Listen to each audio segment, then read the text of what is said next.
नमस्कार, ये आकाशवाणी है। अभी आप तादु याजू से समाचार सुनेंगे।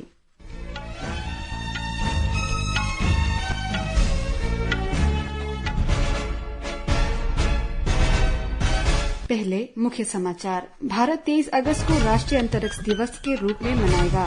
प्रधानमंत्री नरेंद्र मोदी ने घोषणा की। चंद्रमा पर चंद्रयान 3 लैंडिंग साइट को प्रधानमंत्री मोदी ने शिव शक्ति बिंदु के रूप में नामित किया। चंद्रयान 2 लैंडर दुर्घटना स्थल को तिरंगा पॉइंट के नाम से जाना जाएगा। प्रधानमंत्री ने G20 देशों से संस्कृति को सतत विकास, सामाजिक समावेशन और वैश्विक सद्भाव के लिए प्रेरक शक्ति बनाने का आह्वान किया।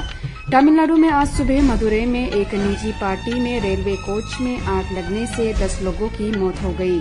क्रिकेट में भारतीय महिला दृष्टिबाधित टीम आज शाम बर्मिंघम में IBSA वर्ल्ड गेम्स 2023 के फाइनल में ऑस्ट्रेलिया से भिड़ेंगी। अब समाचार विस्तार से। प्रधानमंत्री ने घोषणा की कि 23 अगस्त को राष्ट्रीय अंतरिक्ष दिवस के रूप में मनाया जाएगा। इस दिन इसरो के चंद्रयान मिशन ने चंद्रमा के दक्षिणी ध्रुव के निकट उतरकर इतिहास रचा था। प्रधानमंत्री ने कहा है कि इस दिन हमारी वैज्ञानिक और प्रौद्योगिकी क्षेत्र में प्रगति को मनाया जाएगा।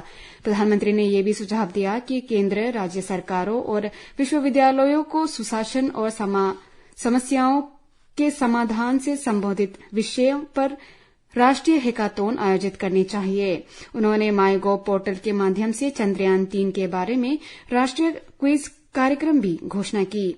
उन्होंने अनुसंधानकर्ताओं का आह्वान किया कि वे हमारी प्राचीन हस्तलिपियों का अध्ययन करें और दुनिया को ज्योतिष शास्त्रों तथा खगोल विद्या के बारे में हमारे पूर्वजों के ज्ञान के संबंध में जानकारी दें।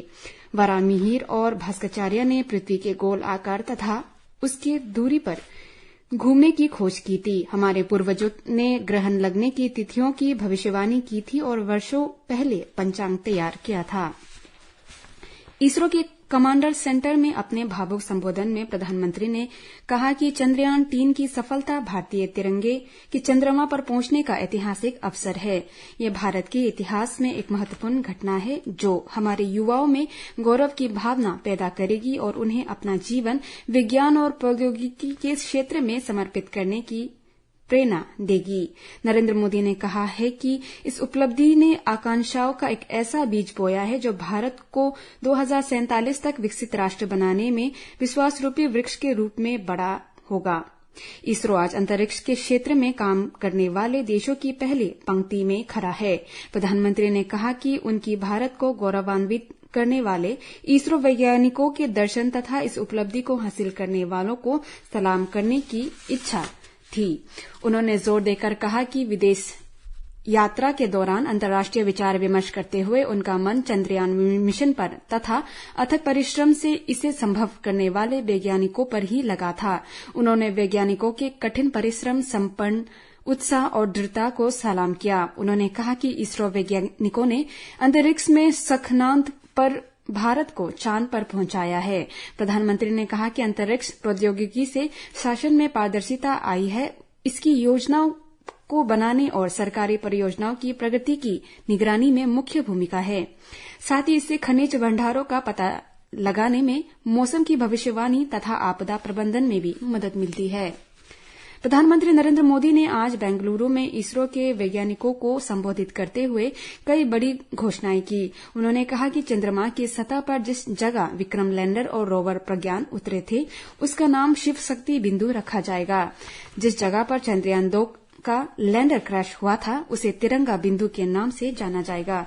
उन्होंने कहा कि शिव में मानवता के कल्याण का संकल्प समाहित है और शक्ति से हमें उन संकल्पों को पूरा करने का सामर्थ्य मिलता है। उन्होंने कहा कि तिरंगा बिंदु इस बात की याद दिलाएगा कि विफलता किसी चीज का अंत नहीं होती बल्कि कठिन परिश्रम करने और भविष्य में सफलता का सबक देती है। प्रधानमंत्री मोदी ने आज G20 देशों में ऐसे भविष्यों के लिए सामूहिक प्रयास करने का आह्वान किया जहां संस्कृति केवल हमारी पहचान का हिस्सा न हो बल्कि सतत विकास, सामाजिक समावेश और वैश्विक सद्भाव की प्रेरक शक्ति भी बने। श्री मोदी वाराणसी में G20 देशों के संस्कृति मंत्रियों की बैठक को वर्चुअल माध्यम से संबोधित कर रहे थे। प्रधानमंत्री ने कहा कि विविधताओं से पूर्ण विश्व में साझा सांस्कृतिक धरोहर पूरी दुनिया को एक सूत्र से बांधती है। श्री मोदी ने पृथ्वी पर प्राचीनतम शहरों में से एक और अपने संसदीय क्षेत्र वाराणसी में प्रतिभागियों का स्वागत करते हुए कहा कि गंगा के तट पर बसा ये शहर संस्कृति, कला और परंपराओं का संगम होने के चलते इस बैठक के लिए उचित स्थान है। उन्होंने कहा कि संस्कृति कार्य समूह की बैठकों के हिस्से के रूप में हुए विचार विमर्श तथा G20 के प्राथमिकताओं पर आधारित वेबिनार उल्लेखनीय तथा प्रेरणादायी है। प्रधानमंत्री ने जोर देकर कहा कि हम अपने सामूहिक ज्ञान और साझा जिम्मेदारियों के माध्यम से चुनौतियों को वैश्विक सांस्कृतिक प्रगति के अवसरों में बदल सकते हैं। वाराणसी में G20 देशों के संस्कृति मंत्रियों की बैठक में संस्कृति मंत्री सत्रीय घोषणा पर चर्चा की जा रही है और बैठक के अंत में इसकी घोषणा की जाएगी। केंद्रीय संस्कृति मंत्री जी किशन रेड्डी, संस्कृति राज्य मंत्री मीनाक्षी लेखी तथा अर्जुन राम मेघवाल बैठक में हिस्सा ले रहे हैं। सड़क परिवहन और राजमार्ग मंत्री नितिन गडकरी ने विश्वास व्यक्त किया है कि इस वर्ष 2030 के समाप्त होने से पूर्व ही सड़कों की संचालन लागत वर्तमान 40% से घटकर 9% हो जाएगी और निर्यात क्षेत्र के लिए अंतर्राष्ट्रीय बाजार में भारत अधिक प्रतिस्पर्धी होगा। वे आज नई दिल्ली में एक मीडिया हाउस द्वारा आयोजित कार्यक्रम को संबोधित कर रहे थे।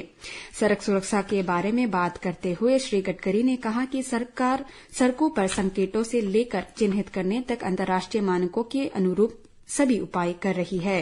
स्थिति को चिंताजनक बताते हुए उन्होंने कहा कि भारत विश्व में सड़क दुर्घटना में नंबर 1 स्थान पर है। सरकार लोगों को विशेषकर युवा और बच्चों को सड़क सुरक्षा के बारे में जानकारी प्रदान कर रही है। बुनियादी ढांचे के बारे में बात करते हुए श्री गडकरी ने कहा कि प्रधानमंत्री नरेंद्र मोदी ने जल, बिजली, परिवहन और संचार को प्राथमिकता दी है, इसलिए सुदृढ़ बुनियादी ढांचे के निर्माण पर ध्यान केंद्रित किया गया है। उन्होंने निर्बाध अंतर्राज्यीय कनेक्टिविटी के लिए सरकार की एक्सप्रेस वे, राष्ट्रीय राजमार्ग और सुरंग परियोजनाओं के बारे में जानकारी दी। श्री गडकरी ने कहा कि वर्ष 2024 के समापन से पूर्व भारत का राष्ट्रीय राजमार्ग सड़क बुनियादी ढांचा अमेरिका मानक के समान होगा। तमिलनाडु में आज सुबह मदुरई यार्ड में एक रेलवे कोच में आग लगने से 10 लोगों की मौत हो गई और 7 अन्य घायल हो गए। इस कोच में कुल 65 यात्री सवार थे। सुबह 5:15 बजे ये घटना उस समय हुई जब ये रेलगाड़ी रामेश्वरम से लखनऊ वापस लौट रही थी। इस कोच में उस समय आग लग गई जब यात्रियों ने चाय और नाश्ता बनाने के लिए अवैध रसोई गैस सिलेंडर का अनाधिकृत रूप से इस्तेमाल किया।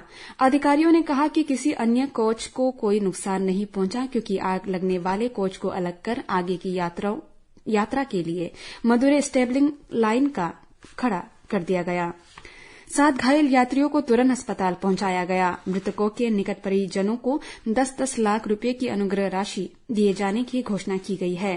दुर्घटना की व्यापक जांच के भी आदेश दिए गए हैं। मौसम विभाग ने अगले 2 दिनों के दौरान पूर्वोत्तर और निकटवर्ती उप हिमालयी पश्चिम बंगाल में अत्यधिक वर्षा का अनुमान व्यक्त किया है।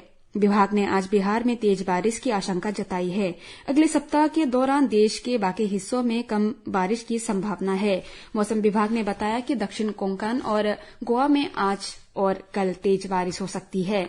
बिहार के सीवान जिले के सिसवन में सबसे अधिक 17 सेंटीमीटर और अरुणाचल प्रदेश के लोंगडिंग में 16 सेंटीमीटर बारिश दर्ज की गई। प्रधानमंत्री नरेंद्र मोदी कल सुबह 11 बजे आकाशवाणी पर मन की बात कार्यक्रम में देश विदेश के लोगों के साथ अपने विचार साझा करेंगे। ये इस मासिक रेडियो कार्यक्रम की 104वीं कड़ी होगी। ये कार्यक्रम आकाशवाणी और दूरदर्शन के समूचे नेटवर्क पर प्रसारित किया जाएगा। इसके अलावा आकाशवाणी वेबसाइट और न्यूज ऑन AIR और मोबाइल ऐप पर भी उपलब्ध होगा। दूरदर्शन समाचार, प्रधानमंत्री कार्यालय तथा सूचना और प्रसारण मंत्रालय के YouTube चैनलों पर भी ये मन की बात कार्यक्रम का सीधा प्रसारण किया जाएगा। हिंदी में प्रसारण के तुरंत बाद आकाशवाणी से इसे कार्यक्रम का क्षेत्रीय भाषाओं में भी प्रसारण होगा। 3 अक्टूबर 2014 से प्रधानमंत्री नरेंद्र मोदी अपने मन की बात कार्यक्रम के माध्यम से देश के नागरिकों को संबोधित कर रहे हैं। क्रिकेट में भारत की महिला दृष्टिबाधित टीम का राष्ट्रीय दृष्टिबाधित विश्व खेलों के फाइनल में आज शाम बर्मिंघम में ऑस्ट्रेलिया से मुकाबला होगा। भारतीय टीम इंग्लैंड को 53 रन से हराकर फाइनल में पहुंची है। भारत के 4 मैचों में 12 अंक है, जबकि इंग्लैंड और ऑस्ट्रेलिया के 3-3 अंक है। ऑस्ट्रेलिया नेट रन रेट के आधार पर इंग्लैंड को पीछे छोड़कर फाइनल में पहुंचा है। इसी के साथ ये समाचार बुलेटिन समाप्त हुआ। नमस्कार।